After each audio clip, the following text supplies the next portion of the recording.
freedom, man. That's what it's all about.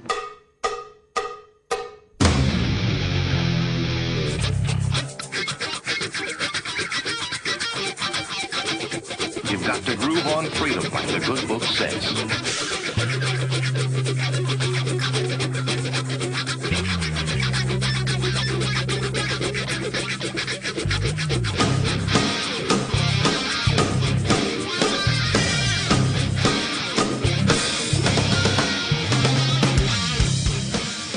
Welcome.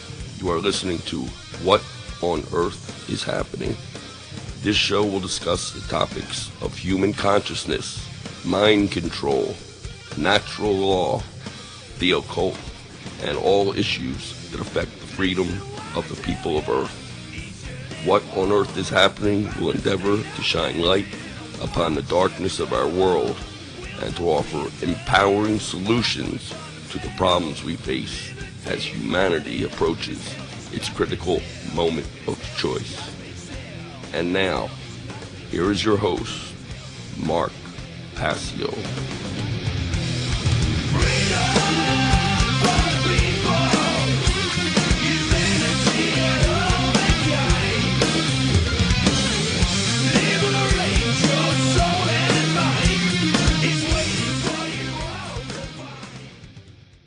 Welcome, one and all. Welcome wherever you may be. This is What on Earth is Happening. I'm your host, Mark Passio. We're broadcasting live right here on the Intel Hub News Network. My website, whatonearthishappening.com. The network's website, theintelhubnewsnetwork.com. Today is Tuesday, December 28th, 2010. And this is the last What on Earth is Happening show in the year of 2010. Next week I'll be coming to you from the year 2011. That is, if you believe in the concept of time. As we've talked about before on this show, there is really only the ever-present moment of now. That's all there really is. But that aside, we have a good show lined up here today. We're going to continue talking about religion as a method of mind control. I'll be doing this probably this week and next, and then we'll be moving on to a new topic. But I think that this topic is so critically important that I want to expand on the other two major world religions. We've discussed Christianity in depth, and I'd like to discuss Islam and Judaism, and then talk about them in a holistic framework, kind of a model that I have noticed, but I'm not the first, overarching model of correspondence that takes into account these three great religions and kind of relates them to the individual consciousness and the human brain.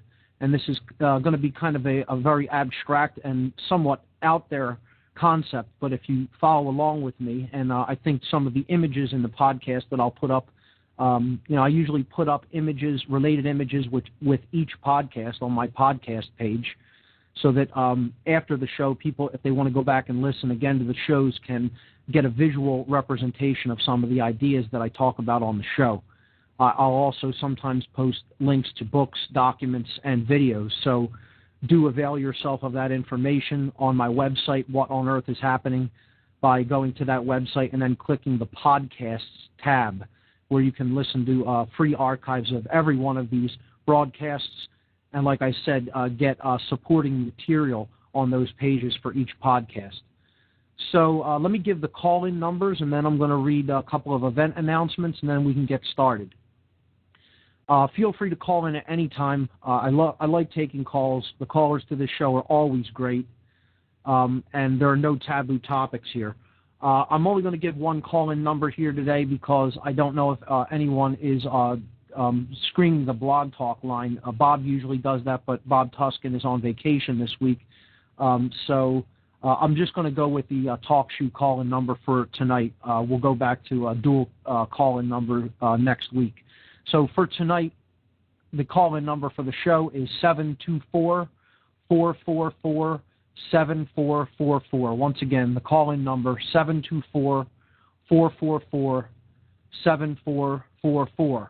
The call ID number that you will be prompted for What on Earth is Happening is 83515. Once again, the call ID number for this show is 83515.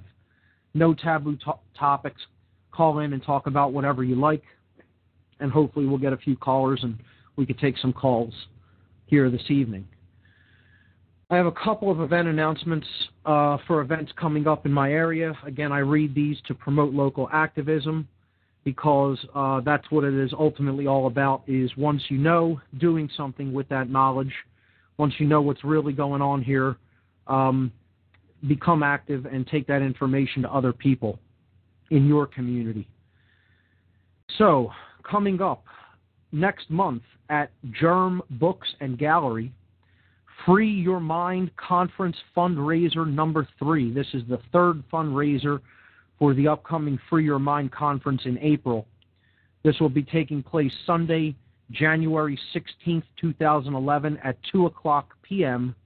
The admission is $10 for 2 very special presentations by 2 of the co-hosts of the Free Your Mind Conference.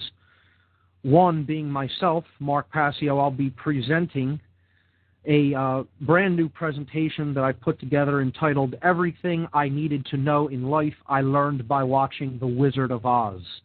And this will be an exploration of the esoteric occult symbolism contained in the perennial classic movie The Wizard of Oz, of course, derived from the book by L. Frank Baum. Also, giving a special presentation, another co-host of the Free Your Mind Conference, Michael Austin Melton. Michael Melton is a field investigator from the Mutual UFO Network of Pennsylvania, and he will be giving a presentation entitled The History of Mind Control in America. The history of mind control in America. It should be very fascinating. This is coming up at Germ Books. Germ Books is at 2005 Frankfurt Avenue, 2005 Frankfurt Avenue in Philadelphia. For more information, check out germbooks.com or freeyourmindconference.com.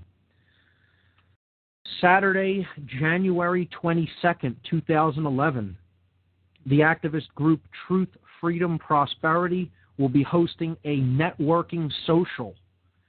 This social event will be taking place at Liberty's Pub. Liberty's is at the corner of 2nd and Fairmount in Philadelphia.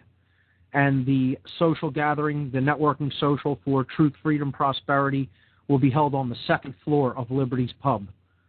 This will also kind of double as another Free Your Mind Conference fundraising appeal, because we're still kind of in dire straits for some cash to bring in some of the out-of-town speakers. It's not really looking too good. We only raised slightly less than $1,500 in addition to the hall money, so we raised close to $3,500 overall.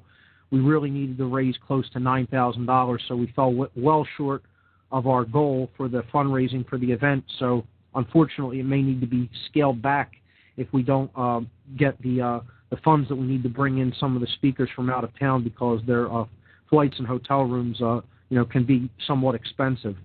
So that having been said, Saturday, January 22nd, I believe they're going to start this at 7 o'clock p.m. and go throughout the evening. Truth, Freedom, Prosperity presents 2011 Networking Social at Liberty's on 2nd and Fairmount in Philadelphia. For more information on this great activist group, please visit their website at www.truthfreedomprosperity.org. That's truthfreedomprosperity.org. And finally, the Free Your Mind Conference itself, a conference on consciousness, mind control, and the occult. Saturday, April 9th and Sunday, April 10th, 2011 at Ruba Hall, R-U-B-A Hall. Ruba is at 414 Green Street, 414 Green Street in Philadelphia. The doors will be opening at 9 a.m. The program for each day will begin at 10 a.m. Admission is $20 per day per person in advance and $30 per day per person at the door. The Free Your Mind Conference is a unique 2-day event in Philadelphia featuring multiple speakers and diverse educational materials for the purpose of raising public awareness of the critically important topics of mass mind control techniques, the covert and subversive influences upon our consciousness and behavior, trauma-based and ritualized abuse, and the practical mental and emotional healing methodologies available for those affected by these devices. The featured speakers, Aaron McCollum, Alfred Weber, Andrew Basiago, Bob Tuskin, Farah Yurdozu, Jan Irvin, John Nicholson, Larkin Rose, Laura Eisenhower, Mark Matika, Mark Passio, Mel Fabregas, Michael Kelly, and Suzanne Taylor. For more information on this unique event, please visit www.freeyourmindconference.com. All right. Just to let people know, it's once again a frigid day here in Philadelphia in the first week of winter here. So you may hear a little bit of background noise. That's because I have a heater running in this house. So I apologize if that creates any background noise interference. You'll have to bear with me on that. We had a huge snowstorm in Philadelphia, a big nor'easter, a couple of days back. And we got about, 12 to 14 inches of snow on the ground. So winter's in full swing early in the season this year. I don't mind that I'm a winter person myself. I like the cold. I enjoy the snow. Doesn't bother me a bit. Driving can be a pain sometimes, but hey, take things as they come.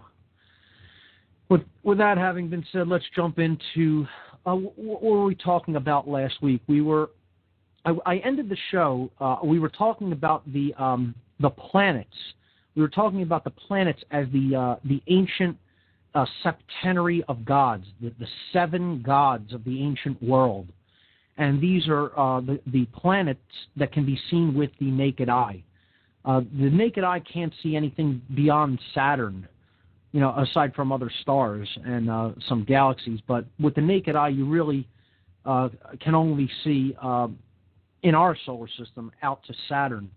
The planets beyond Saturn aren't visible without the aid of some kind of optics device.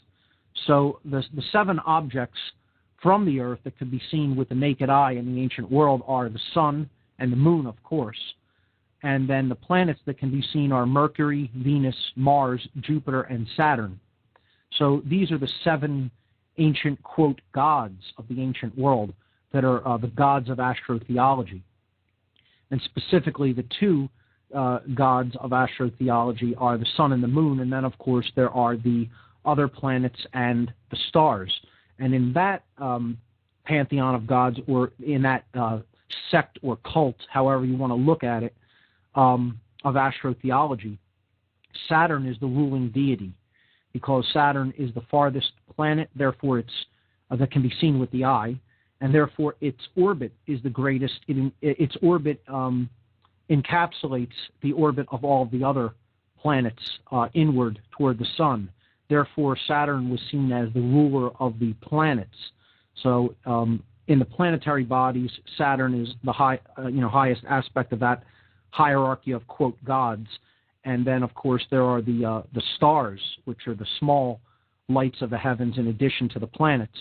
And so that forms the third major cult of astrotheology, being the stars and planets, or the stellar cult, as it was known.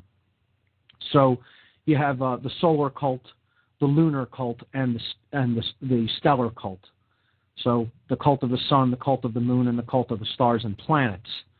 And we left off talking about how, yes, we can look at the astrotheological aspects of the basis for religion, but really we need to go to deeper and more, I guess you could say, synchromystic aspects, or the aspects of this that really teach us about ourselves and our own psyche.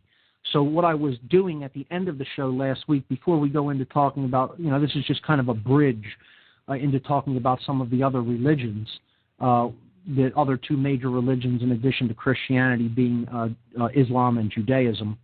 I want to just go over this model of the chakra systems of the body, a Vedic spiritualist tradition, the chakras, these wheels of energy that are found within the body near glandular activity, and that are really kind of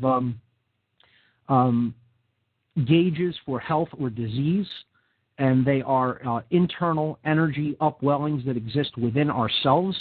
And more than that, they are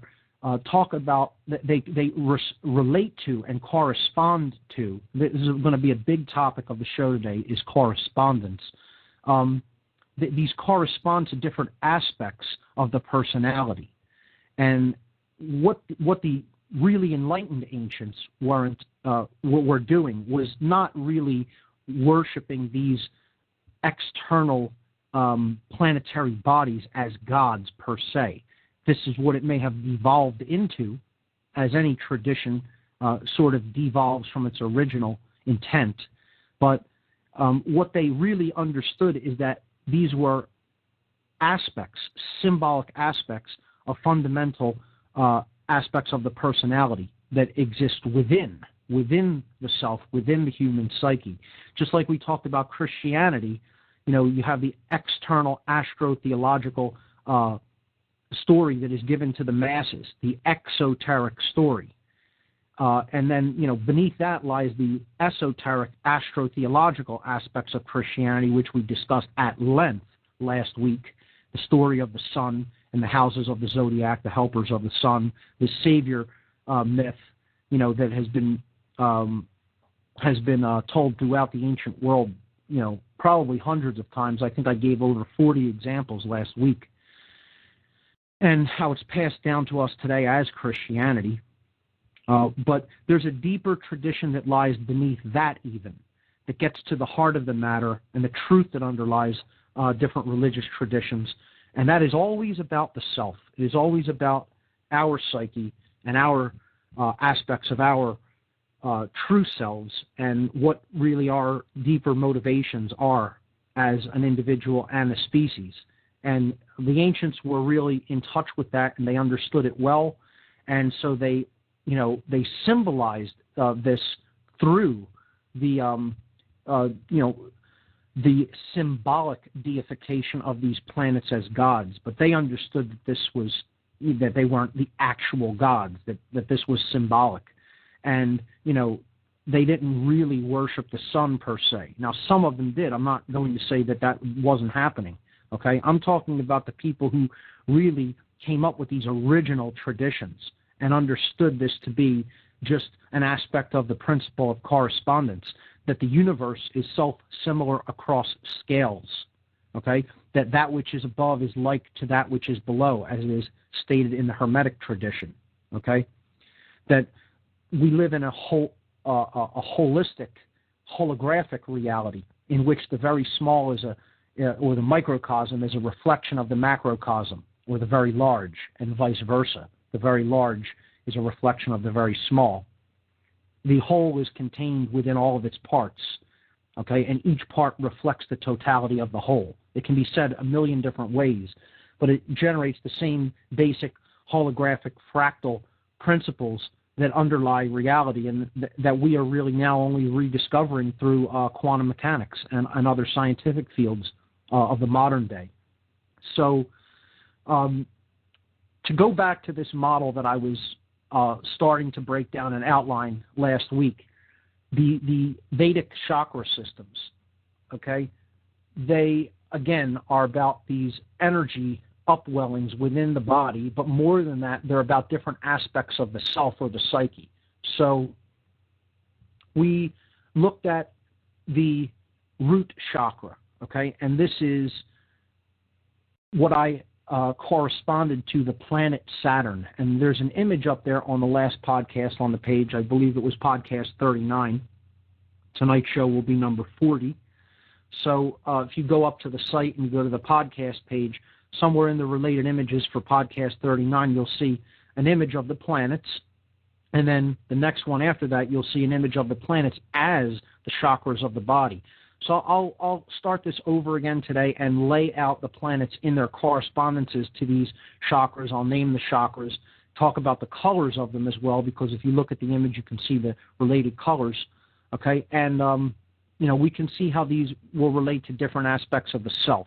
Okay, so Saturn in the ancient world was called the inhibitor or the disciplinarian. This corresponds to the root chakra. The root chakra in the Vedic tradition was called the Muladhara chakra.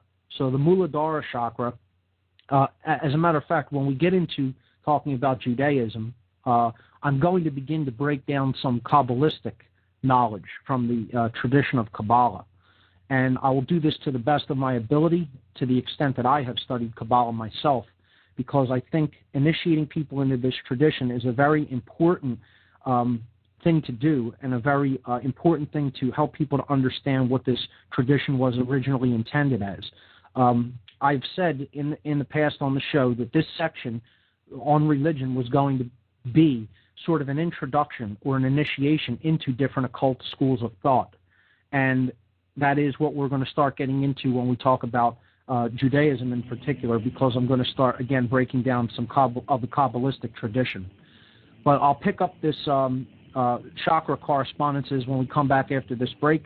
You're listening to What on Earth is Happening right here on the Intel Hub News Network. We'll be right back, folks.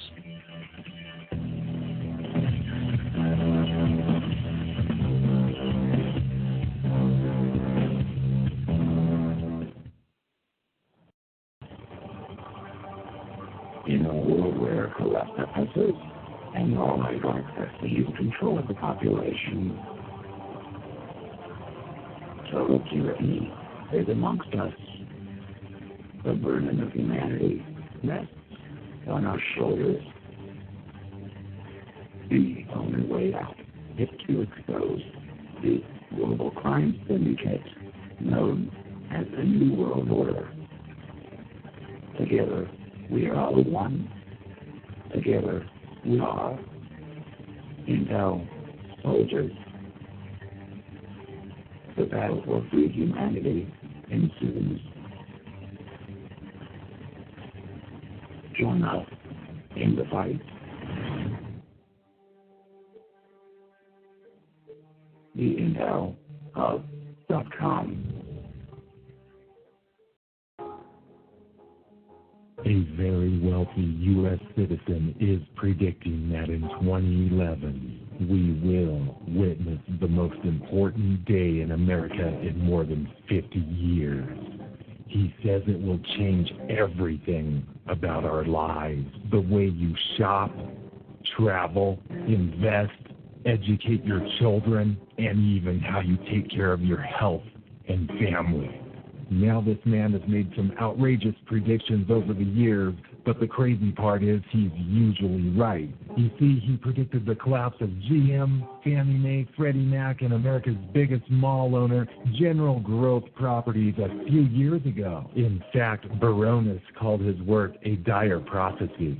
Now, this has nothing to do with the stock market, but it could have a huge impact on almost every aspect of your life. And recently, he created a video which you can watch online for free, detailing his biggest and most important prediction yet. And it's a real eye-opener. I can't stress this enough. You should at least watch this free video online today. He explains everything you need to know, including simple steps you can take to protect yourself. You can find the video at www.endofamerica8.com. Although this video may be offensive to some audiences, it's worth checking out. Again, that's www.endofamerica8.com. Watch this free video at www.endofamerica8.com.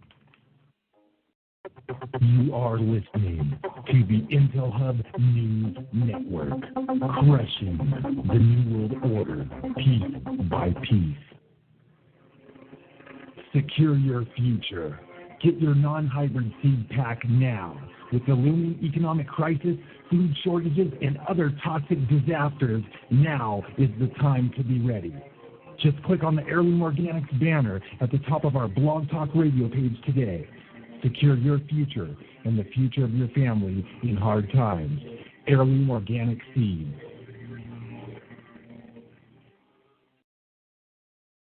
Join me, Joe Joseph, John Kane, and A.T. Griffith, Thursdays and Sunday evenings at 8 p.m. Eastern, for Freedom Link Radio on the Intel Hub News Network.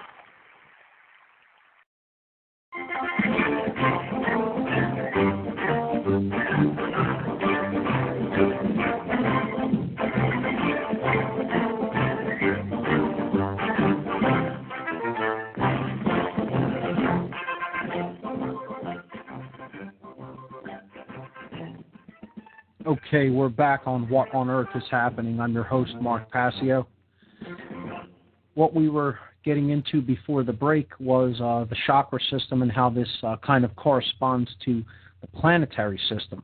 And this is a principle of correspondence as it is laid out in the Hermetic tradition, because we are all kind of a solar system in and of ourselves. We are a zodiac in and of ourselves. We're a galaxy in and of ourselves, and we're a universe in and of ourselves. And really, this is what I'm trying to get across here, is that studying these traditions, there is a positive aspect of all of them, because if we understand that the knowledge that is really worth having is knowledge of self and how we work and how our psyches actually operate, and that knowledge is what will actually free us from the tyranny that we're experiencing, because it is all done through psychological manipulations, which I call mind control, because that's what it is, okay? A lot of people don't like that term, tough. That's what it is. Deal with it, okay? It's real. It's happening. It's ongoing. It's been going on since before you were born.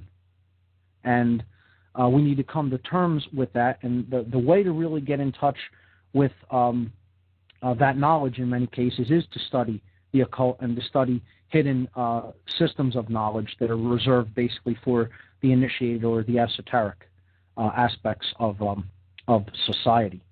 So we're looking at the chakra system, and like I said, we're going to look when we talk about Judaism and the Judaic tradition, the underlying Judaic tradition. We're going to look at Kabbalah, and this will kind of relate to this as well, because the Kabbalistic symbolism relates to the chakra system as well.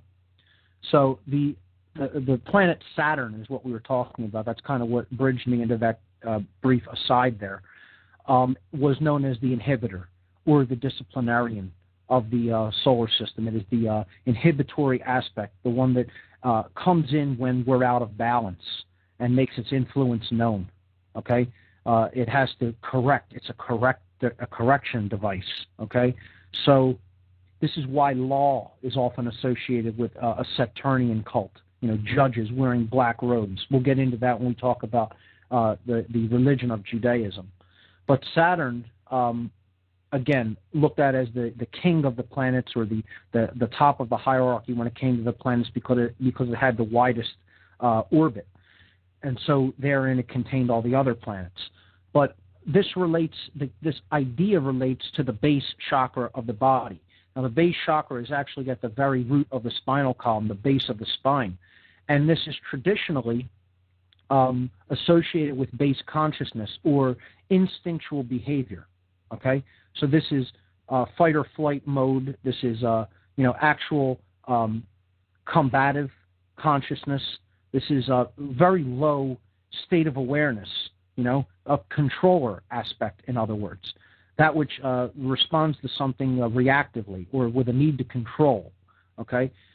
Often with a need to, straighten something out or set something right or correct course as well, but really not without too much direction there, just with a strong hand, very masculine energy. So this chakra is traditionally given the color red. Red is a correspondence to the left brain, as we've talked about before on the show when we talked about money. The red frequencies correlate to the left side of the brain, okay, the male aspects of the personality, the masculine, I should say, aspects of the personality. This is yang energy. Yang energy in its full swing really takes place within the root chakra. This is tribal instincts. This is, caveman consciousness, let's call it, okay? The very base consciousness, all right? Domination, control, etc. And this is the lowest of this energy, yet there's a positive side to this there's a positive side to this as well, because without some sort of a drive like that, there wouldn't be really any survival. Again, yeah, it's the fight or flight mechanism and its dominator aspects, but it's also the force that motivates you to physically stay alive, okay, and to live in the physical world, okay, motor skills, the need for food, recognizing when you're under attack from the predators or you're in a dangerous environment. This is a necessary, although low, consciousness quality that exists within us. The idea is to continuously raise our energy upwards so that we rule ourselves through the higher aspects of the personality, the higher aspects of consciousness, the higher energies of the higher chakra systems, and we don't get trapped in the lower ones, which is what really we have done to ourselves collectively as a species. So the Muladhara chakra is traditionally colored red. Interestingly, its shape is a square, okay, a block or a regimented object. In Freemasonry, again, the square is, which this corresponds to, as well as Kabbalah, the square is a symbol of base consciousness as well, okay, being a tool of a builder, a square, okay, a 90-degree angle, not really found in nature, and it represents base consciousness in Freemasonry until it is turned around, okay, or in other words, it is uprighted, so that we upright our base instincts and, then we leave the square and go toward the compasses, which is compassion and higher consciousness, or again, relating to the higher chakras. So Saturn relates to this chakra, and you see I put that at the base chakra of the image. Now we go forward to the next chakra, and we come to Jupiter. Jupiter is the planet that it corresponds with a desire, with sexual energy, and it is the correspondence to the sacrum chakra, or some people call this the genital chakra. It is the genital area of the body. It's actually very slightly higher than the genitals, but it's associated with that general area of the body, and this is called the Swadhisthana chakra, the Swadhisthana chakra, and the Swadhisthana chakra, and this is the shape that corresponds to this is a crescent moon, okay? It's often a womb shape or an egg shape, something similar to that. The color that corresponds to this chakra is orange, and Jupiter, in fact, does actually have sort of an orange and yellowish tint to it, brownish, orangish, yellowish. Interesting correspondence there. But what this chakra represents and what the planet in general represents is desire. And again, that corresponds to sexual energy, of course, when it is in a lust aspect, but it also corresponds to the desire to want to know, the desire to want to improve oneself, the desire to want to gain or attain or aspire to higher levels of knowledge and development within the self.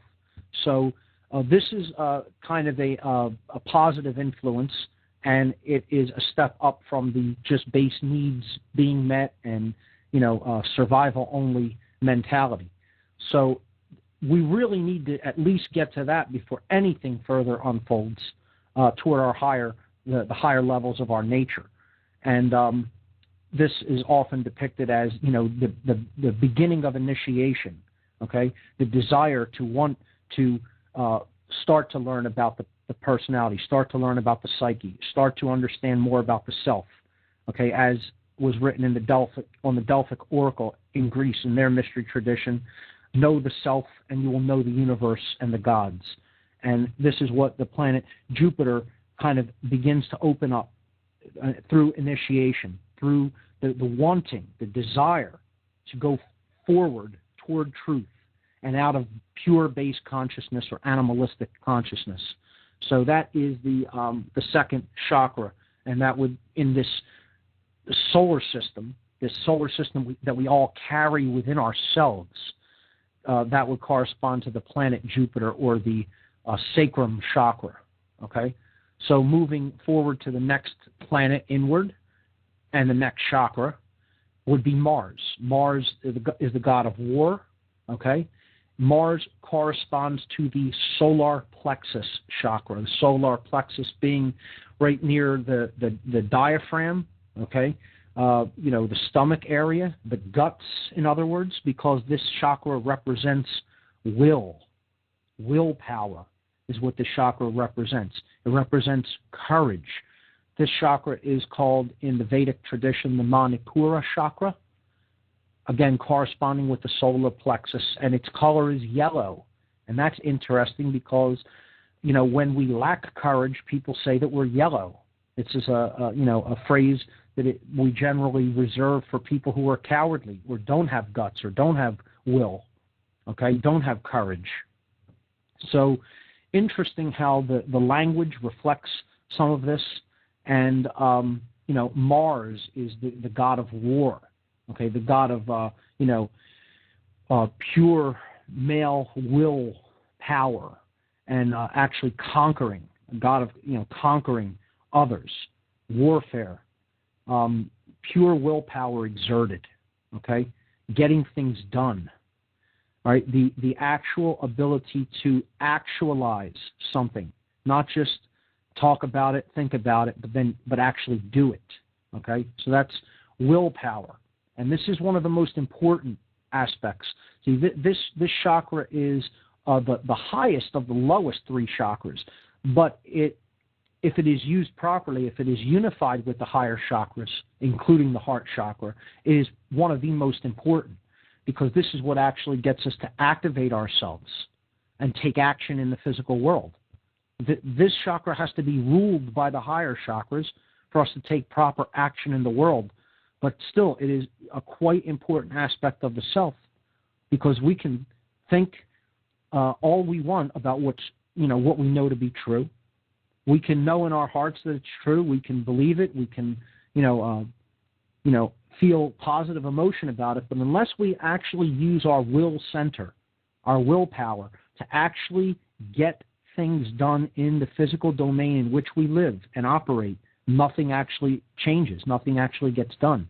This is partly why the situation continues the way that it is. So few people have activated will centers within themselves. So this is a very important aspect of this whole chakra system in the Vedic tradition of the Indus Valley, India in general. And Mars corresponds, the planet Mars, the masculine planet of Mars, corresponds with this solar plexus chakra, or the Manipura chakra. So the next chakra going forward in this system is the Anahata chakra. This is the heart chakra. And everyone knows where the heart is at in the body. This is the color associated with this is green. You can see we're stepping through the visible color spectrum of light. We started with red, then moved upward to orange.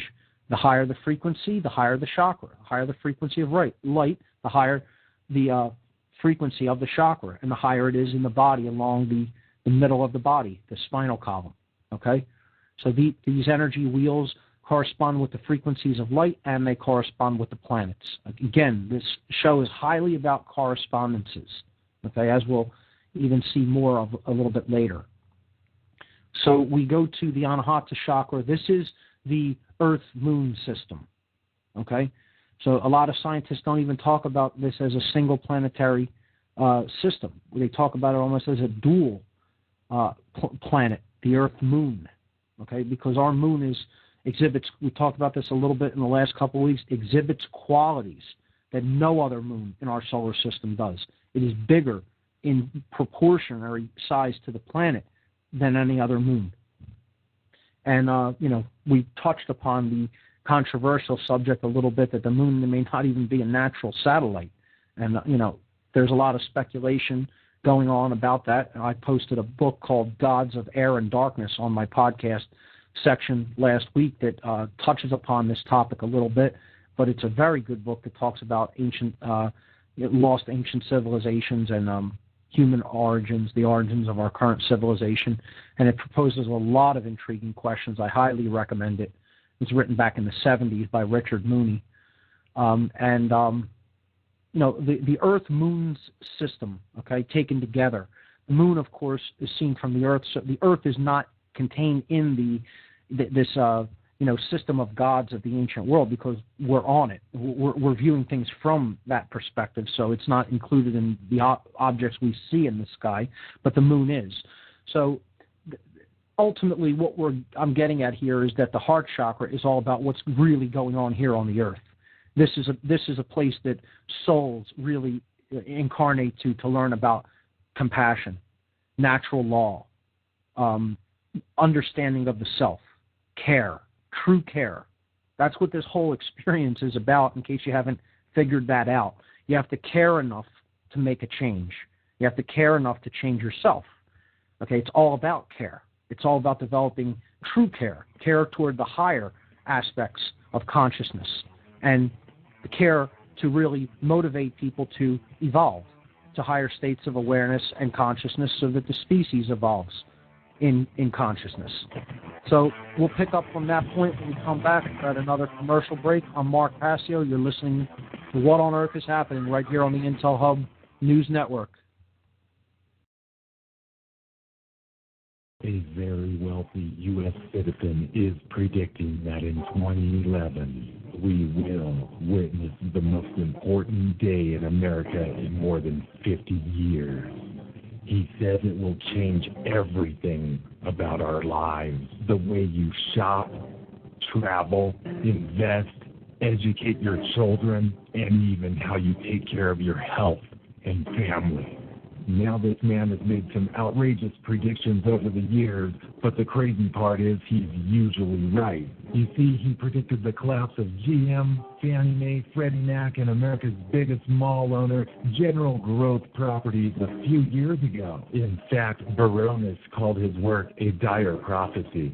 Now, this has nothing to do with the stock market, but it could have a huge impact on almost every aspect of your life. And recently, he created a video which you can watch online for free, detailing his biggest and most important prediction yet. And it's a real eye-opener. I can't stress this enough. You should at least watch this free video online today. He explains everything you need to know, including simple steps you can take to protect yourself. You can find the video at www.endofamerica8.com. Although this video may be offensive to some audiences, it's worth checking out. Again, that's www.endofamerica8.com. Watch this free video at www.endofamerica8.com.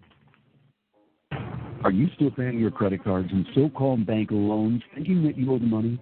Do you feel like it's your moral obligation but can't see an end in sight? Well, what if I told you that in truth, you don't owe a single penny, and that the banks know this and hope you don't find out? Here's where we come in.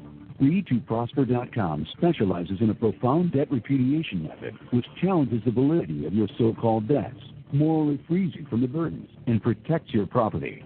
Our system is often superior to settlement, bankruptcy, or consolidation, which often leave you in a worse situation. If you feel the moral obligation to take care of yourself and your family, then I urge you to consider taking action right now. The economy will not wait. If you want to know more so you can prosper through the economic collapse, all while staying honorable and true to yourself, then call 877-417-8393. That's 877-417-8393. Or visit free2prosper.com right now. Make sure to listen to the Game Los Santos show every Saturday at 8 p.m. Eastern Standard Time on the Intel Hub News Network. In a world where corrupt efforts and all ongoing seize control of the population, total tyranny is amongst us. The burden of humanity rests on our shoulders. The only way out is to expose the global crime syndicate known as the New World Order. Together, we are one. Together, we are Intel soldiers. The battle for free humanity ensues. Join us in the fight. The Intel Hub WOEIH.com.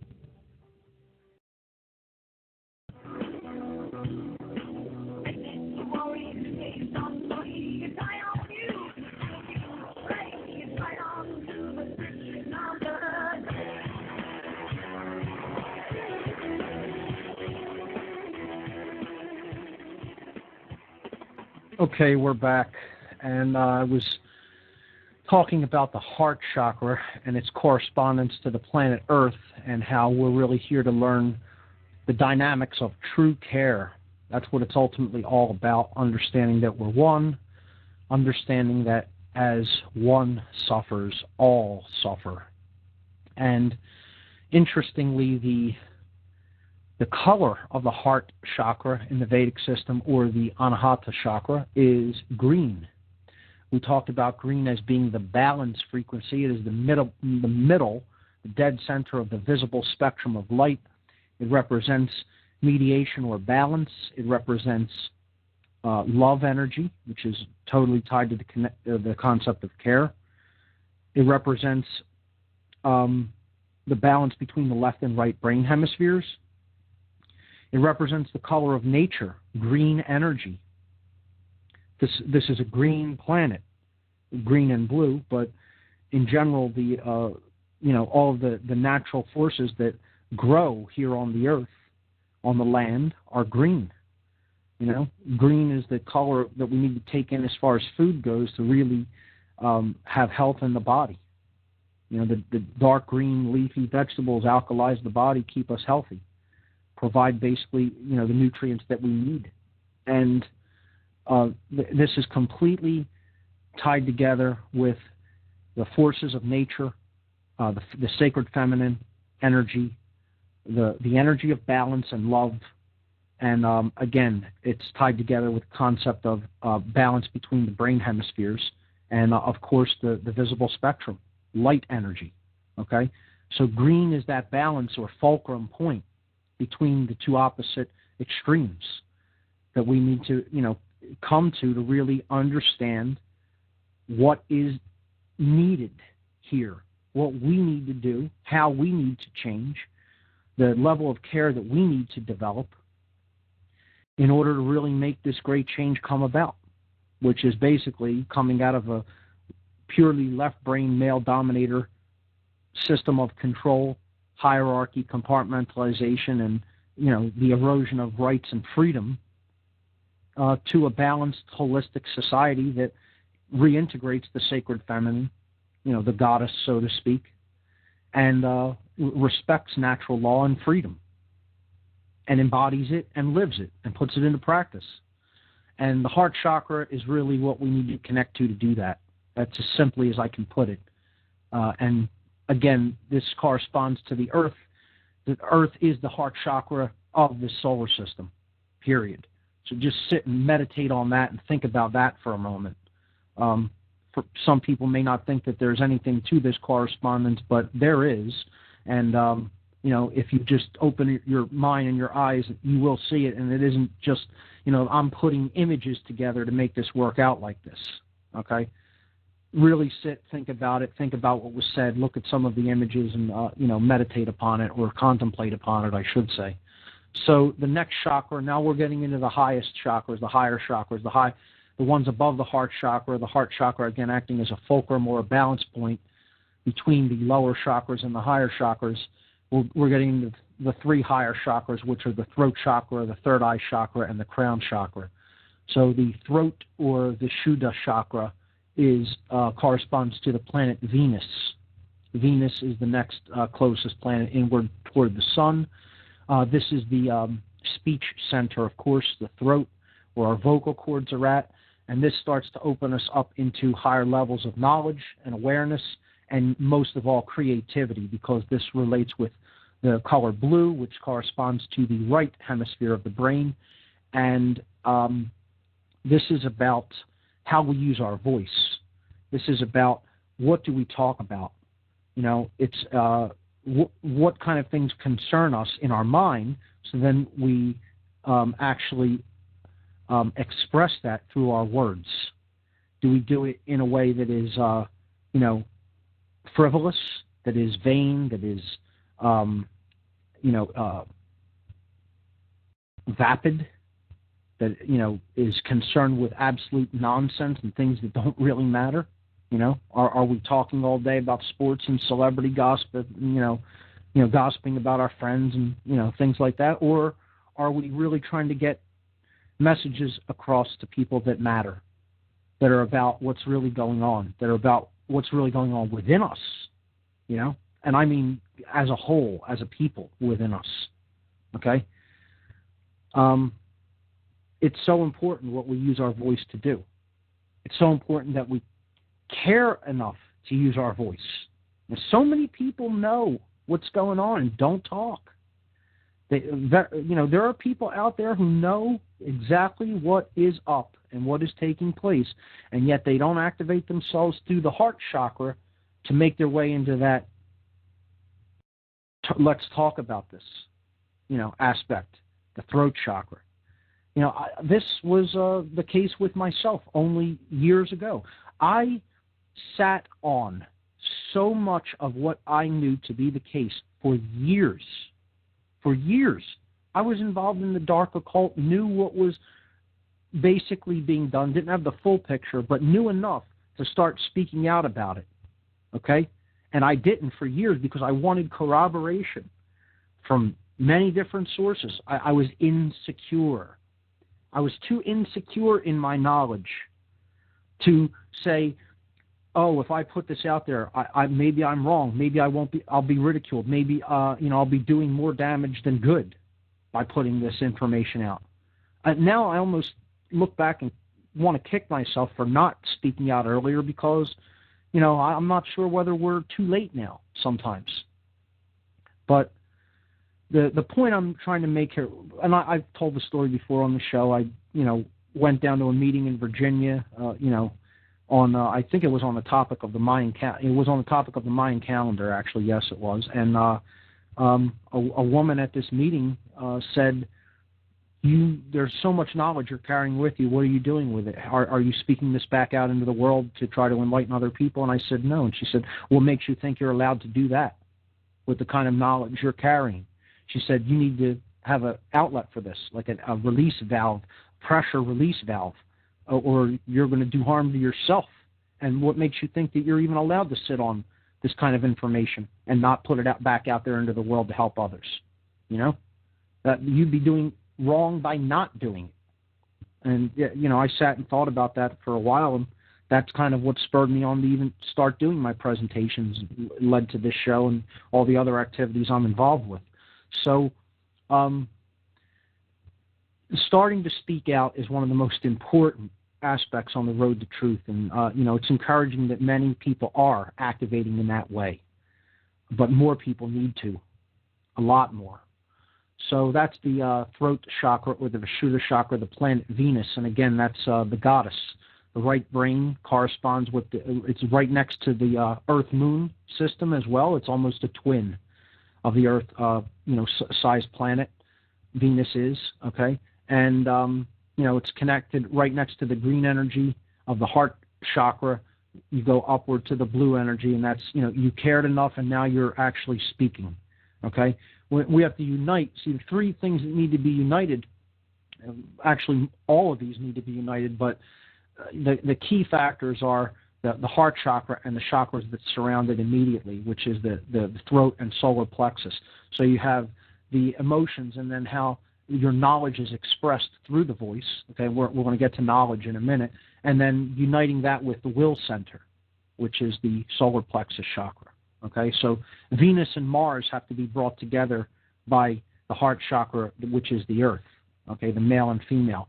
It's very interesting how it works out this way in, the solar system. The whole idea: men are from Mars, women are from Venus. Mars, the god of war. The masculine yang energy, and then Venus, the goddess, the sacred feminine energy. Not a coincidence that it works out like that. The ancients were telling us something, So let's move on to the next chakra. The two highest ones are the third eye and crown. The third eye chakra is called the Ajna chakra, and its color is purple. Some people will call this indigo, and distinguish it from purple, and then say that the crown chakra is a purple or violet and white. Okay, let's just call it purple for now, and we can see that this chakra relates to the third eye, what is the balance of the brain hemispheres and the activation of the pineal gland. Okay, that's the gland that we're talking about here when we talk about the third eye chakra. But moreover, this represents the awakening of knowledge. And what it really represents is not just mundane knowledge, not just knowledge about the external world, but true knowledge of self and how the self operates in the physical world and the dynamics that are going on in the physical world. The truth about this reality is what this chakra is ultimately all about. And of course, that corresponds with the planet Mercury, okay, the messenger of the gods in the Roman tradition. In the Greek tradition, he was Hermes. In the Hermetic tradition, he is Hermes Trismegistus. In the Egyptian tradition, he is Thoth, the scribe of the gods, and we can go on and on with names for him, but essentially Mercury is the closest planet to the sun, hence he is the messenger of the god of this solar system, okay? And, they say when they ascribe something to being mercurial, it represents having high, minded topics. It's something that is very cerebral. It has to do with the brain, the mind, and this is, about our thoughts, this chakra, what we spend our time thinking about, what we spend our mental energy in pursuit of. Are we pursuing the truth, or are we concerned about, memorizing statistics about what happened in football season? You know what I mean? Okay? So many people have brilliant minds and use them for garbage, nonsense, trivia. Can't tell you how many people spend time memorizing trivia, trivial facts. Why would they call it trivia? People can know so much about so many little tiny things, but the point is, they're not really spending their time on anything that is really bettering themselves or humanity. They're not thinking about the bigger picture. They're spending their time focused on the trees instead of pulling back and seeing the forest. I was talking with my friend earlier, and we were talking about doctors and scientists and how some of them have brilliant minds and know practically nothing that's worth knowing. Because, I likened it to, a desk, somebody's work desk with a million things laid out on it, right? And I said to my friend earlier today, these people's minds are like, what they're doing is they're in a drawer in that desk, and then they're in a tiny little container in that drawer, and then they're focused on looking at a little tiny notch that was made in a paper clip inside one of these containers, inside one of the drawers, and they study that little notch and know every little aspect of it. Oh, we can measure the angle of the notch in the end of this paper clip with exactitude, and we can, understand how the notch got there and what the material it's made out of. You can go on and on into infinitum of the trivia and the specialization about what you can know about that little tiny aspect of that corner of the world, but they don't even know that they're in a drawer, on a desk, in a room, in a house, on a block, in a city, in a country. You see where I'm going with this? They don't pull back and get the bigger picture. Their whole world is that little tiny area of specialization. And this is what I would say is a person that, of course, does not have access to the energy of this chakra, because this chakra is about holistic knowledge. It isn't about left brain logical knowledge only. It isn't about specialization. It's about holistic intelligence, the coming together of the left or logical and the right or creative or intuitive brain hemispheres and merging them as one in this chemical wedding. Okay? The chemical wedding of the merger between the aspects of the left brain and the right brain, which we've talked about many times here on this show in the past. Okay? So that is the planet Mercury. It represents the magician qualities, the magical qualities of the individual, really coming online in knowledge in a holistic sense. Okay? And finally, we come to the crown chakra. And of course, this is the sun. This is the light, the savior energy. It's called the Sahasrara chakra. in the Vedic tradition. And this is connection to oneness, is how I could best describe it. This is cosmic consciousness. Some people call it Christ consciousness. Of course, we saw how the concept of the Christ is associated with the sun. And again, the ancients that really understood this knowledge from an esoteric perspective were not worshiping the sun in understanding how these correspondences work any more than I am worshiping the sun. Okay? This is a symbol. It's symbolic. God's sun. We didn't put the sun there. God did. Okay? It doesn't belong to anyone. It belongs to the Creator, in other words. So it's the Son of God. Okay? And this is, it represents really coming on to the true light of one's true nature. It's understanding that we are one, not just with everybody else around us, but with everything. That this is all an experience. It's a construct. That we are having an experience. We are not the body. We are not even the mind. We are experiencing the body and the mind. We are a spiritual being having a physical experience, not the other way around. And once we connect with that, we can't really be controlled. That's what the dominators and the occultists, the dark occultists, I should say, of this world, don't want us understanding and connecting with. Because once we do, game over for them. Game over. Because everything that is perpetuating this system, every body, every individual that continues to perpetuate their male dominator nonsense system, okay, their complete crap BS system that they've set up and people believe in and support and hold up like their life depends on it, is dependent upon one thing and one thing only, and that is identification with the body as the self. We've talked about this many, many times when we talked about the barriers to the realization of the true self, the 5 sense illusion, okay? Ego identification. Staying trapped in physical-only consciousness, left brain-only consciousness, and identification with the ego, or the roles that we play in life, and believing that they are us, instead of what we are, which is infinite consciousness having an experience in the physical domain, period. And that's done to evolve the spirit to higher states of awareness. That's why we basically come into this domain, where we do the work. And that's that understanding. That's really knowing it, not just saying it, not just repeating it, but knowing it within us. That's really the activation of that crown chakra. And once that's activated, that person cannot be controlled in the physical sense. They're not going to go along with a dominator's agenda no matter what it means, because they don't care what happens to their body. They're not going to want to control anybody, because they know that that's ridiculous. It's nonsensical. You're only harming yourself and violating your own rights in violation of someone else's. And you're not going to go along with control. You're not going to go along with the nonsense of control or being controlled. And, that's what it's all ultimately about. And the ancients who put these systems together really ultimately understood this. This knowledge has been really kind of watered down. It's been perverted. It's been, outrightly, obfuscated and obscured. And it's come down through different traditions in muddied ways, very muddy ways. And that's why people, don't understand it. They don't know what that it's all ultimately about.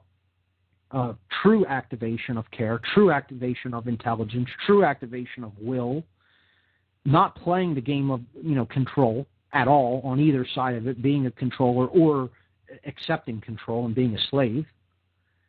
And, too many people in the world really think that all of these occult systems are somehow negative or bad or evil. And this is a childish mentality. There is no such thing as all people who study the tradition of Kabbalah being bad or evil, any more than it's sensible to say all Christians are bad and evil. No, they're people who are interpreting things in different ways. There are really good, positive Christians in the world who, look at their tradition and know the difference between right and wrong and live that way. And there are Kabbalists who do the same, and there are Freemasons who do the same. Okay, and there are Rosicrucians who do the same, et cetera, et cetera. It's when we're talking about the dark aspects of the occult, these these traditions have all had falls in the past. They have all fallen, and they have fallen into wrong hands. They want to use their knowledge for control. They want to use their knowledge to manipulate, because these are all whole systems of knowledge that are about the self. They're about aspects of us. And if we know them and other people don't, if we were so inclined, we could use this to manipulate other people. And they have done this. That's what has been done with these traditions, sadly. And that's why we're in the mess that we're in, because people don't know these things, and they're still occulted, meaning hidden. And I've said before on the show, the answer is going to come. What we really need to move toward is making the occult no longer the occult, because it is not hidden anymore. It is known. And I absolutely disagree with the people who say that that's not necessary, that we can do that. We can create a peaceful world. We can create a world that's sustainable. We can create a world that's based in freedom, and we can still have a whole bunch of ignorant people in it. It'll never, ever, ever, ever work that way. People say, not everybody needs to get this, to get what's going on. Yeah, everybody needs to get it. No shortcuts. No, 5-10% of people understand it, and they're going to be the leaders, and then you have the same situation repeating itself in another cycle. And the same thing will have to be done over and over again, because it'll descend, it'll turn into a system of control, and we'll be right back where we started, or where we ended up, I should say. And it's a naive position that people, even within the freedom movement, who think, only a few percentage of people need to understand the truth to take over the reins, right?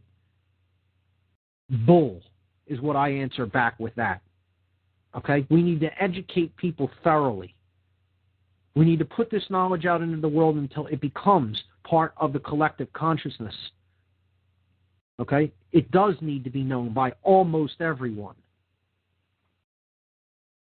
And, the people who think that that's not the case are kind of the same people that think some mystical savior is going to descend from the clouds and rescue us.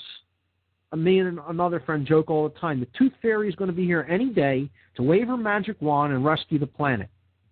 Just like all the aliens from whatever distant star system they're coming from this week are going to swoop down and pick up the garbage that we've created in our environment, our mass psychosis, in our diseased psyche.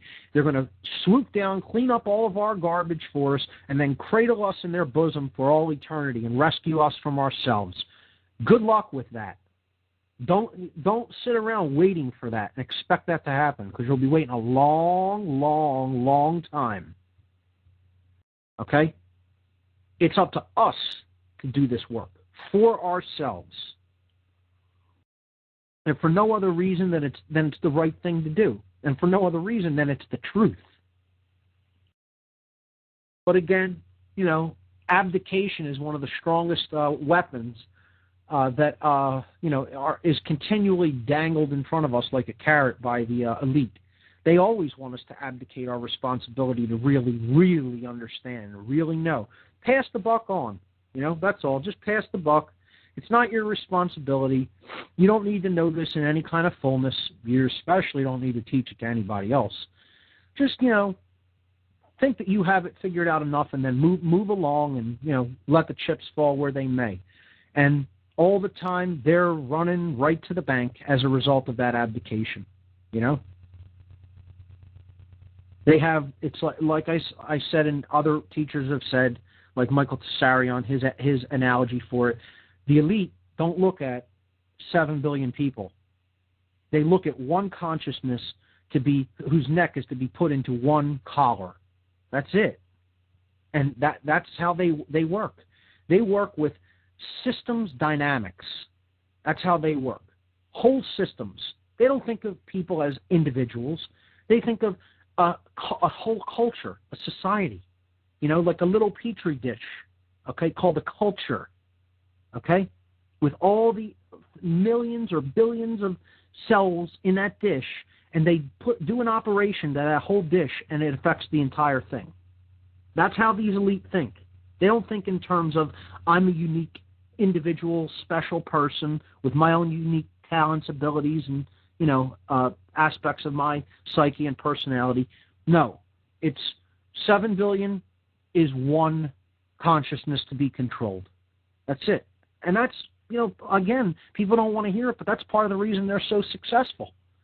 They think in terms of systems dynamics, and we don't, meaning the bulk of humanity.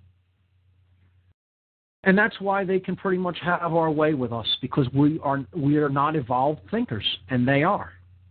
And, I'm not picking up for them or, trying to say that, I like what they're doing in any way, but I have respect for, the enemy or, the other opponent playing on the other side of the chessboard, kicking our ass, pretty much. I have respect for it because they know all of this information. You think the elite don't understand these aspects of the self? They know them with totality, with perfection. They couldn't do what they do unless they knew this. And, again, I'm just going to respond one more time to people who say, well, the bulk of humanity doesn't need to understand this.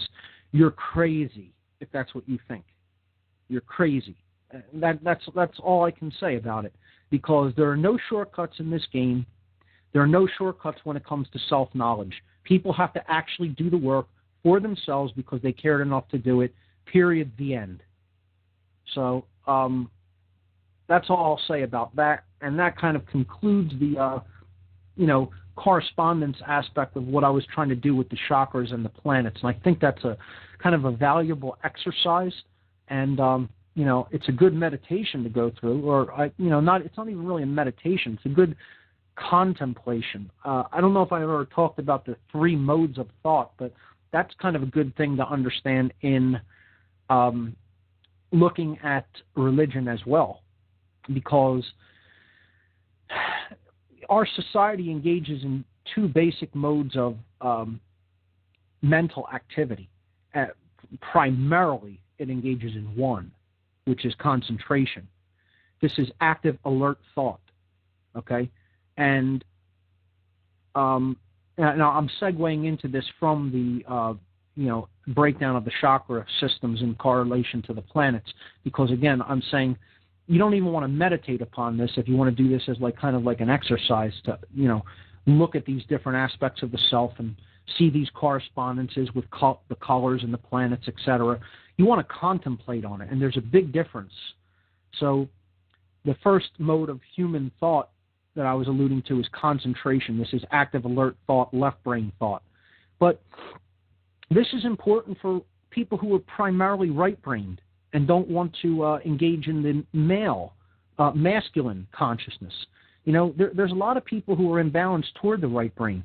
They're the spiritual type. I don't even want to use the word spiritual type. The New Age type, which we talked about, the New Age movement. Okay, the New Age type never really wants to engage with actual, tangible things that are done on the earth, on the ground floor.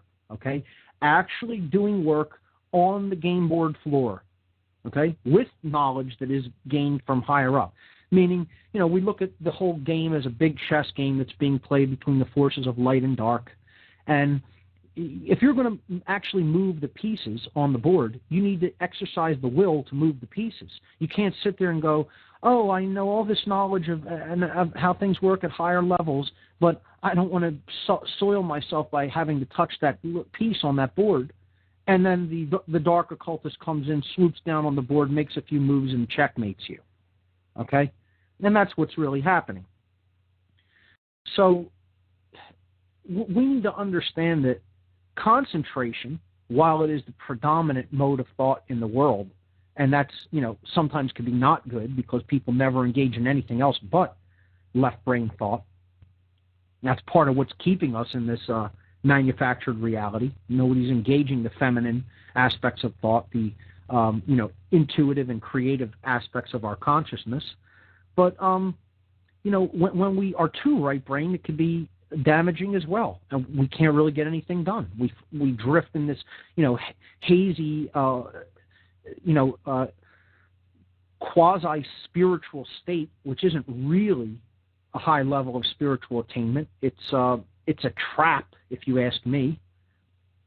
And people want to meditate all the time. I've given the example of Dick Sutphen, the teacher who tells a story about a friend of his back in the 70s who, meditated so much he couldn't concentrate on any work and couldn't get anything done, thought he was having a problem in his brain. He went to a doctor. His doctor did a brain scan, and the brain scan showed that his neocortex had actually been destabilized in a similar way that drugs can destabilize the neocortex of the brain.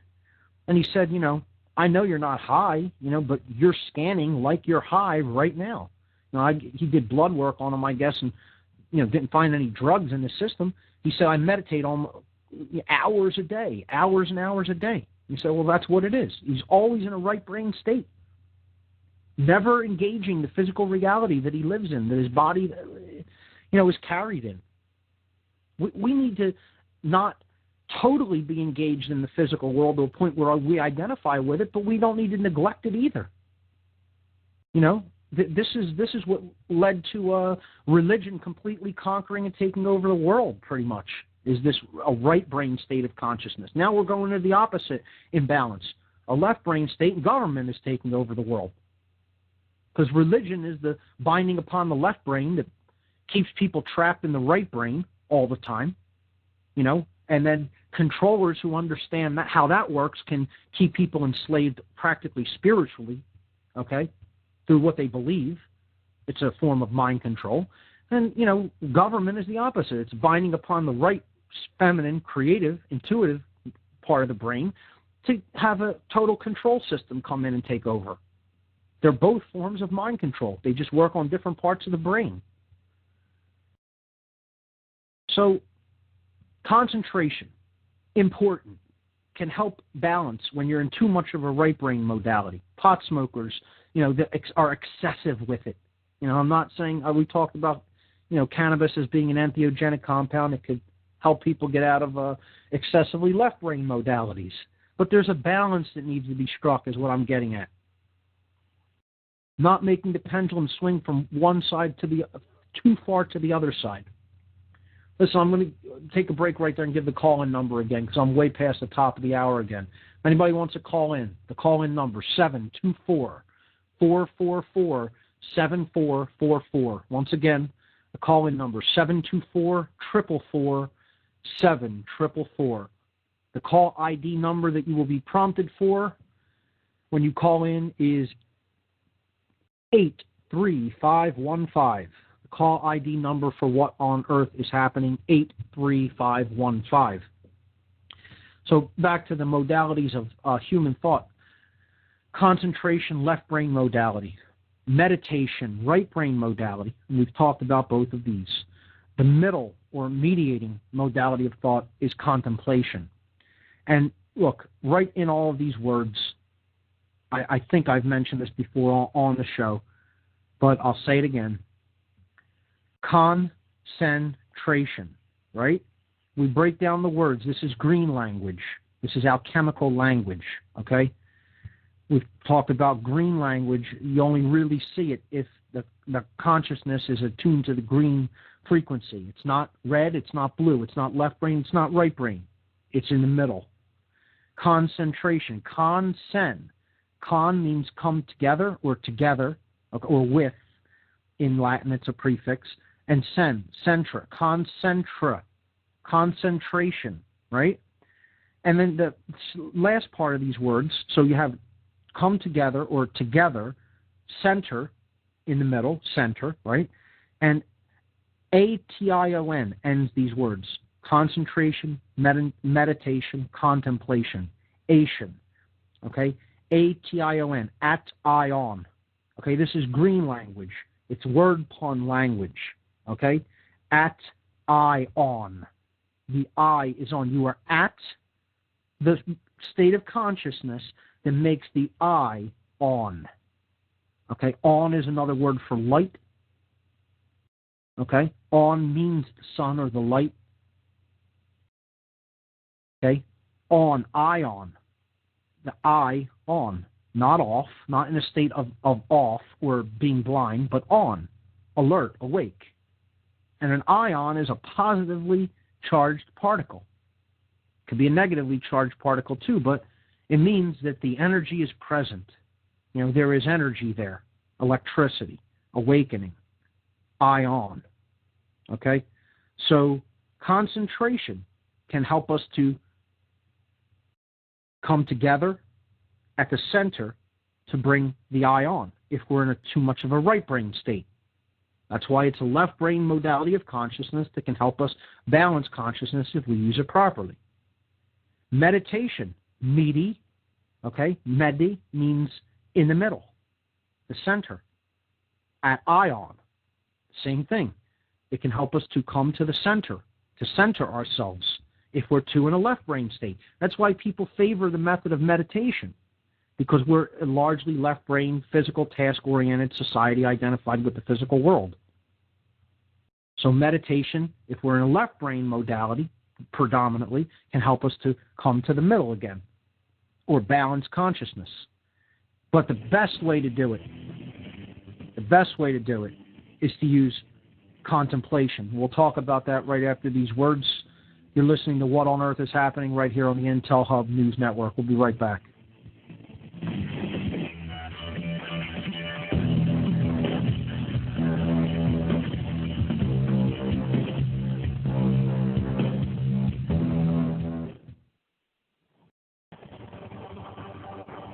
In a world where corrupt oppressors and laws are in control of the population, total tyranny is amongst us. The burden of humanity rests on our shoulders.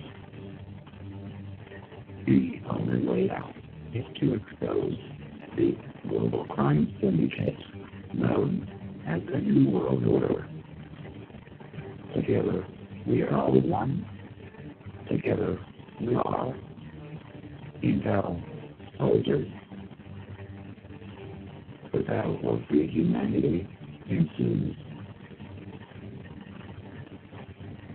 Join us in the fight. The IntelHub.com. A very wealthy U.S. citizen is predicting that in 2011, we will witness the most important day in America in more than 50 years. He said it will change everything about our lives. The way you shop, travel, invest, educate your children, and even how you take care of your health and family.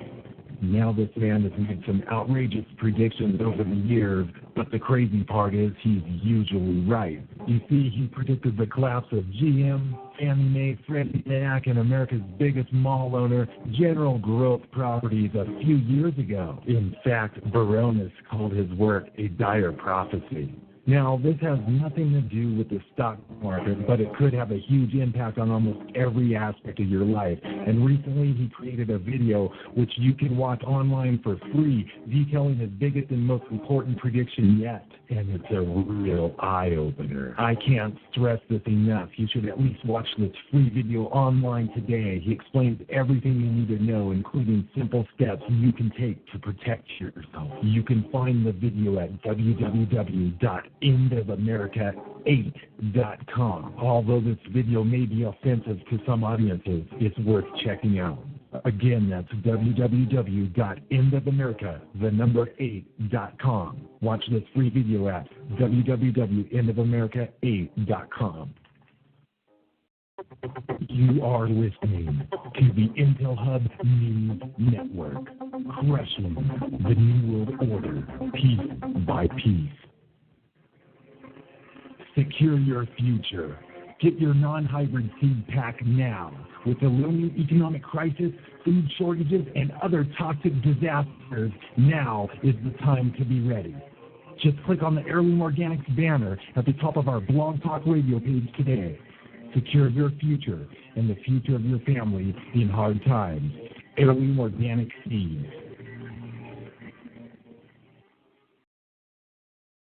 Join me, Joe Joseph, John King, and A.C. Griffith, Thursday and Sunday evenings at 8 p.m. Eastern for Freedom Link Radio on the Intel Hub News Network.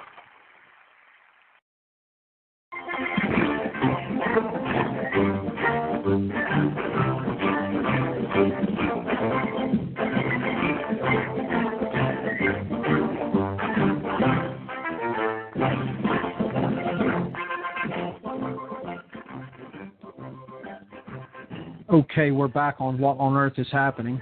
I want to wrap up the concept I was talking about before the break. We have a couple more segments to go on the show. I want to try to get through a few pieces of material here. I had gotten to the point where I was talking about the three modes of consciousness: concentration, which can assist in balancing right brain imbalanced consciousness, because it's a left brain modality; meditation, which can assist in balancing left brain dominant consciousness, because it's a right brain modality of thought, actually quieting the thoughts so that we can come to a place of balance for those who are too left-brained. And the one that I described is really the best modality of thought, but it is a lost one, or it is practically not engaged in, and there's a reason for that, and that is contemplation. And we see that that is also a green language word, because con means together, and then we have the word temple in the middle of the word. And indeed, the brain hemispheres are in the temple of the head, okay, between the temples. And this is a reference to the temple of Solomon, again, being the sun and the moon, or the left brain and the right brain. So contemplation is con temple at I on. Okay, and I know that's a strange, sounding way of saying that word, but if you think about it in green language terms, if you even understand what I mean by green language, word pun language or wordplay language, what is being said by contemplation is together at the bringing the temples together, the left and right brain at eye on, the place at the center, which is the third eye chakra, or the human pineal gland. This is one of the best ways of activating the balance between the hemispheres of the brain across the corpus callosum, the bridge which actually ties these two brain hemispheres together and passes information back and forth between the two, because it is a form of daydreaming. It is a form of active yet imaginary thought simultaneously. It engages both brain hemispheres. Okay, and this is why it is so heavily discouraged. People discourage daydreaming in just about anything. Okay, it's like a taboo. It is something that is not to be done. It's like a forbidden thing in our society, and there's a reason for that, because daydreaming engages both brain hemispheres equally. Again, it is active, and yet it is creative and imaginary simultaneously. So you're using both hemispheres of the brain when you do it, when you contemplate upon something.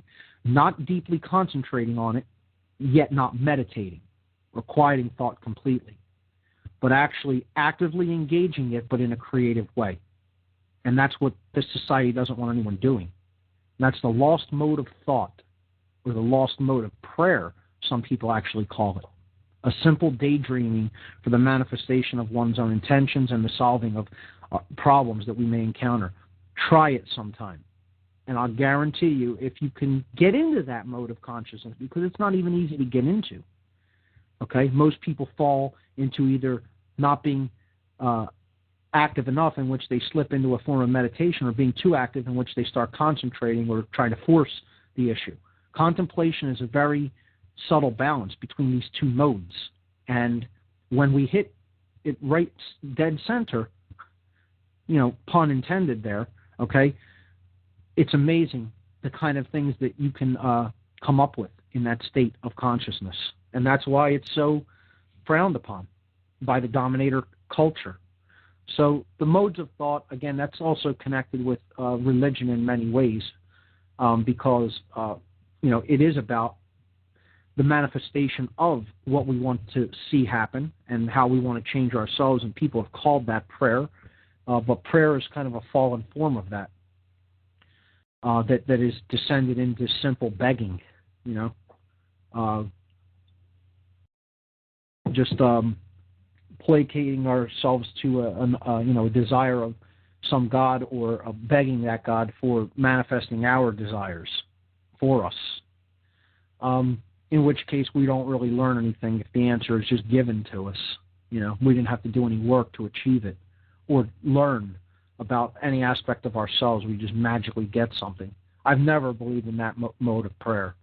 But actively engaging in something like a contemplation makes a lot more sense to me anyway. But I want to talk about the other religions. We talked about Christianity last week. Briefly, I want to discuss Islam and Judaism as the other astrotheological cults of the ancient world, and how these fit into a model that I have noticed and many other people have noticed of this correspondence principle that I've been talking about all night when it comes to the earth itself as a living, holistic, dynamic system that we're all a part of. And it's kind of controversial. It's kind of something that people have a hard time seeing, or when they even do hear it, reject it outright. They just think it's nonsense, and I'm going to put it out there anyway. I don't really care. I see the correspondences in this. I think it's powerful when we see the correspondences in this model that I'm going to mention. Hopefully I can get to it by the end of the show tonight, but think of it as you will. Believe it, don't believe it.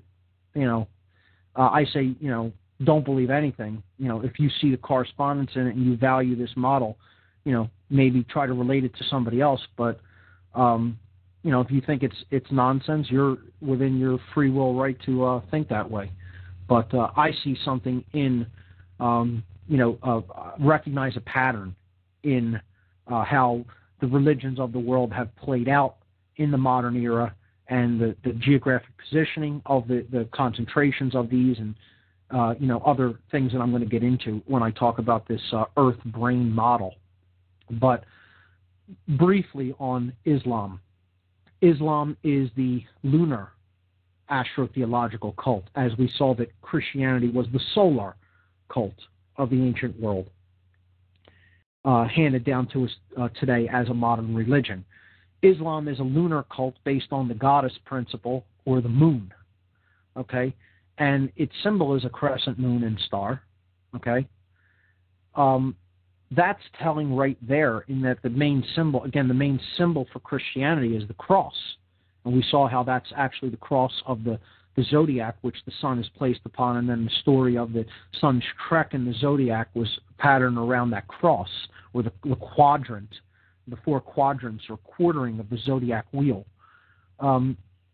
The Islamic religion is based on the moon, or lunar cult, but also, as I said when we talked about the story of Isis, Horus, and Osiris in the Egyptian tradition, the sacred feminine goddess of the ancient world, as she was worshipped in the cultures and cosmologies of the ancient world, was also patterned after the galaxy itself, not just the moon, but it was the moon, the night sky with the stars, in their manifestation, at night. Okay, so the full, again, we saw Mary's image with the dark cloak, with the night sky stars embedded in it. Okay, but and this is Isis, because this equates to Isis in the Egyptian tradition, because it's not just the moon goddess. That's not just what the goddess represented, or what Isis in particular represented. It was the moon, it was the night itself, it was the blackness of the night sky with all the stars embedded in it, and it was the galaxy itself. All of these things is what the goddess represented. And some of her other names were Nut, okay? And that, of course, you can see her depicted as, bridging over the two horizons with, She's acting as an arch, and all the stars are in her body. And also, that's the galaxy. The Milky Way galaxy is a gigantic band. If you can get into a place that's dark enough in the modern world without enough light pollution, you'll see the band of the Milky Way in the sky. Okay, it's the plane of the galaxy, and you can see that. And the Maya called it the cosmic river. The ancients looked at it, in the Egyptian tradition and the Babylonian tradition, as a great goddess that was arched over the world. Okay? Just a symbol, of course, but nonetheless, the point I'm trying to make is that this goddess is who the Islamic religion is patterned after and is given to. See, each major world religion is given to one of the three ancient astrotheological cults. We, of course, have talked about the sun already, and now we're getting into the lunar cult, the cult of the moon, or the goddess. Okay, and this is Isis. And we see that the name Islam comes from Isis. It begins with the same letters as her name, I-S. Okay, and it means submission. The word Islam is submission. That's what it means. It means submission to God. And this is a right brain characteristic. Okay? Submitting oneself, becoming submissive. Again, that's yin energy. It's the passive energy. The dark aspect. Not dark in the sense of vile or evil, but dark in the sense of it is not the active solar quality, the masculine quality. This is the lunar night equivalent, okay? Passive, non-active energy of yin energy or goddess energy, okay? So Islam is, some of its traditions actually pattern themselves after the worship of the goddess and the galaxy. In addition to its symbol being the symbol of the moon in its crescent aspect, which again we talked about in the Babylonian tradition, Semiramis, the goddess, her name was Semiramis, was considered a dove, sometimes depicted as an owl, but definitely looked at as a dove. Okay? Again, the dove is the moon in its crescent aspect, making its trek across the sky, just like Horus in his, aspect as a golden falcon or hawk, as the sun, making his trek across the sky as a huge bird. Again, it's purely symbolic. They didn't really think a dove was going across the sky or a falcon was going across the sky, and that's what the sun and the moon were. These are symbols. They depicted them symbolically. So I've said on this show when we talked about time, one of the central rituals of Islam is the journey to Mecca, the pilgrimage to Mecca that serious adherents to the Islamic faith make. And when they go there, they have to strip of their clothing and wear a simple white robe. And there's a reason that it's white. And they go to the center at Mecca, which there's a large black box. Okay? If you type in the Kaaba at Mecca, this is the center of the Islamic religion. Okay? And it's this huge black draped building that's cubical that all the adherents of Islam, when they make this pilgrimage, make revolutions around in their white robes. You can see many pictures of this, videos of it, around this black central cube. Now that's a strange depiction right there. However, it's very telling once you understand the astrotheological basis of the religion as the religion of the moon or the goddess or the galaxy and the night sky with all of it, the stars embedded in it. And again, I just went through the whole idea that each of us is a solar system or a star, a sun, carrying these different planets, the septenary of the body, which is the chakra system, just went through that, okay? This is what the occultist, who really was a dark occultist, he had aspirations to being a white occultist, but I don't feel he could ever make that transition. He couldn't set down the ego aside enough to really do that, Aleister Crowley, meant when he said every man and woman is a star. Well, he meant that he understood this correspondence system. He understood that we're all a solar system. He understood, how this, religion was actually viewing people. But it's a debasement of it, because they're symbolically making them, they're not really understanding that. They're symbolically making them just dress in a white robe and act as a star to go around the center of the galaxy. This black cube at Mecca, the Kaaba, representing the supermassive galactic black hole at the center of our Milky Way galaxy, which is a classical depiction of how Ma'at was viewed in the Egyptian tradition. The goddess of the night sky with all of the stars embedded in it. Ma'at's sons. This is where the word Mason comes from. Mason.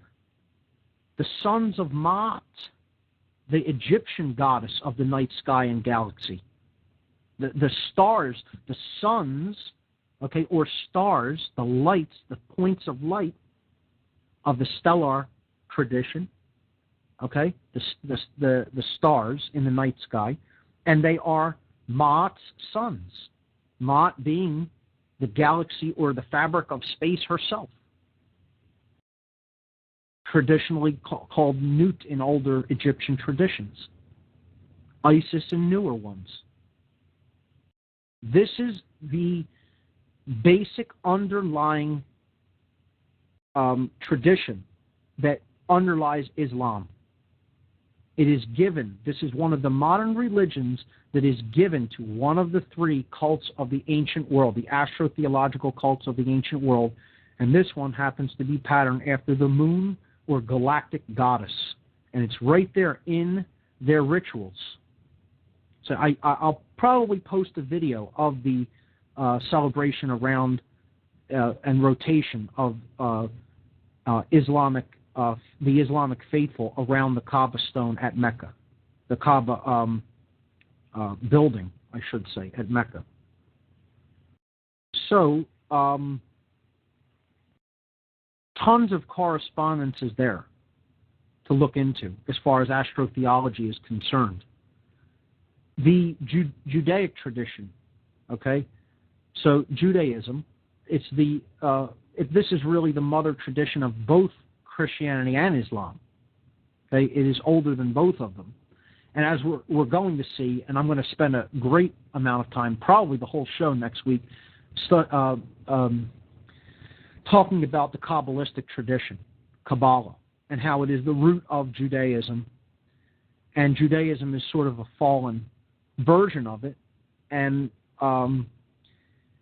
how to really understand Kabbalah is also to understand the self, and how that has a dark tradition to it as well. Again, all of these occult schools have a light and a dark side. We have to become more mature in our understanding that these traditions can help to enlighten ourselves, enlighten us, and help us to enlighten others, or they can be used to manipulate and control. It is just information. It is how it is used that determines its outcome. Okay? We can't get into the idea that all Freemasons are evil people. All people who study Islam are evil people. All people who study Judaism are evil people. All people who practice Kabbalah are evil people. It doesn't work that way. That's a simpleton's viewpoint of any aspect of the world. Okay? Now, we can talk about, blanket statements when it comes to not understanding natural law and, trying to add one polarity and get another. Yeah, these are absolutes. You're not going to do that. If you're violating somebody else's natural law, you're wrong. Natural law rights, you're wrong. Okay? All the time. Not some of the time, all of the time. the people who are doing something like that are always ignorant. Not half of the time, not 75%, 100%. There are times that blanket statements apply. When it comes to the study of different mystical traditions, I don't think we can employ blanket statements. We have to understand the context in which the knowledge is being studied and used. And I think there are very many people now that are starting to come on to that understanding and not look at it like, oh, I shouldn't be looking into this or that or that. You need to take it all in as much as possible and then use it for good, because you know what natural law is, and you know what sovereignty is, and you know what right and wrong are, period. And these things will help you to gain a greater appreciation of the self and the aspects of the personality. So all I want to really say about the Jewish tradition, the tradition of Judaism at this point, is it is the stellar cult.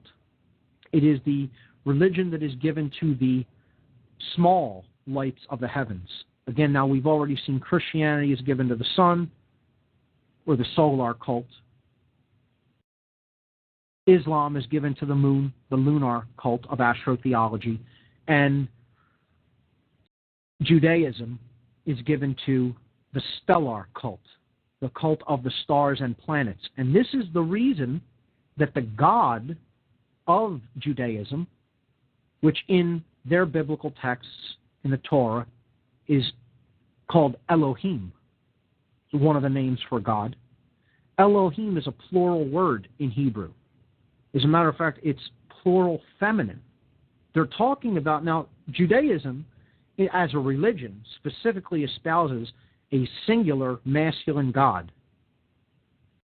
However, the word for God in their religious text is Elohim, which is feminine plural. And the reason for this is it is the astrotheological gods that this religion is given to are a myriad of stars in the heavens and the planets that can be seen with the naked eye. These are the gods of the Judaic religion. There isn't actually one.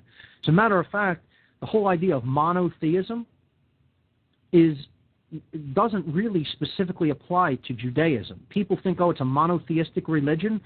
Judaism is a religion in which one God is chosen out of many that were originally believed in by the original tenets of this religion, the original priests of this priest class of this religion, I should say. Okay? In their original teachings, it was taught that they believed in and they worshipped one God out of many that were believed in. So it wasn't that they thought that there was only one God. This is how it comes down to us in modern terminology. But they actually, it was a pantheistic religion as far as that they believed that there was more gods than just one, but they chose one specific God out of the many that they felt to exist. Okay? That's the way that it has come down to us as a monotheistic religion. Now, the name Elohim, again, is about the stellar aspect of this ancient astrotheological cult, the stellar cult, and the stellar cult people of the Semitic region of the world. So that's the reason that this word Elohim is pluralized, because that's what it's ultimately really referring to in the astrotheological interpretation, at least, because we can get into other dynamics and other interpretations of why that word is pluralized. But again, we have to look at also that Saturn is one of the main gods of this religion. This is a Saturnian-based religion in addition to being the star-based religion. And just, I mean, as simple as it gets, folks, it's right in front of us. The symbol of this religion is a star.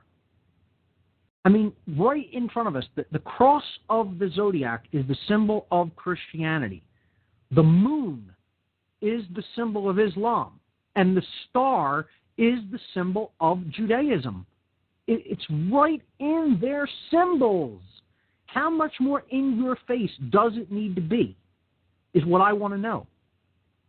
Right in the very symbols, the stellar cult has the star on it's stamped as the symbol of its religion.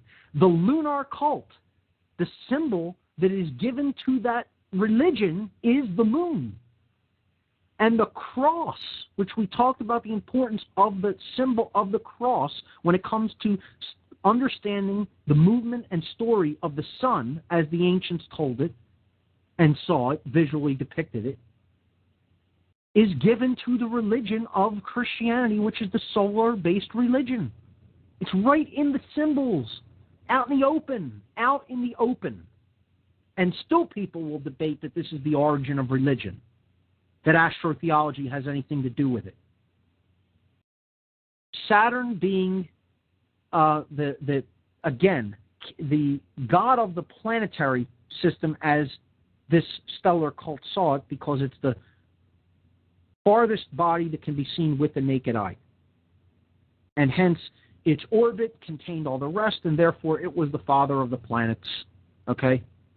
It had the widest range, I guess you could say, that it took all the other planets into account in its big ring, in its arc, okay? Its orbit. And they called the planet El, which means God. They called Saturn El. E-L. From this term we get the word elite. From this term we get the word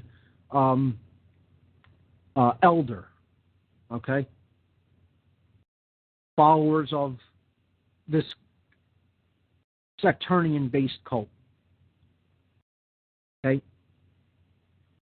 It's a derivative of light. We get the word illuminated from it. Okay? And again, there's something to the bringing together of these symbols, too. You know, the upward-pointing triangle called the blade, masculine energy. The downward-pointing triangle called the chalice, the feminine energy. These are archetypal symbols. Bringing them together, we get the seal of Solomon, the sun and the moon. So I'm going to talk about the principle of correspondence to start out with next week, to lay out this earth-brain theory, okay? And it'll be a controversial one. Hopefully we'll get more callers. I have a couple of callers on the line. I have one caller on the line. I'm going to go to him now. We'll wrap up the show with a call and, talk about a few things going out, but I'll save getting into this principle of correspondence for next week. Brought up a whole lot of things on the show tonight.